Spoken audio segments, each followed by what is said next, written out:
So, ano, good afternoon na. Wala ko ka-drink of coffee yesterday and today. So, this is our day 19. Napagaw ko kay Gikamig alumni. Hurting ako po.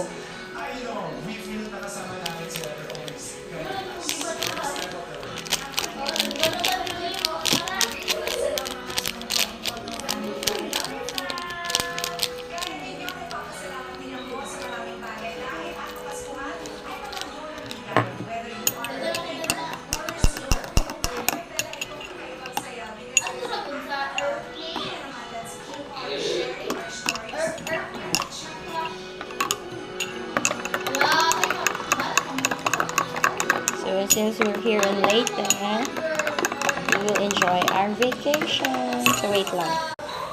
Advance Merry Christmas to everybody!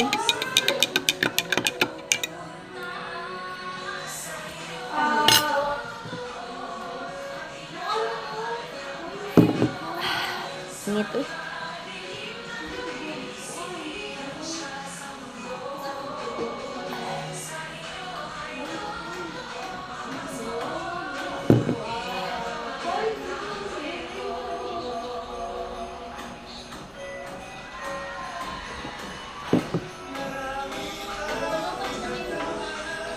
Since I have lakaw in Ormo, I need to drink this kaya para mawala ang sakit sa ulo and everything.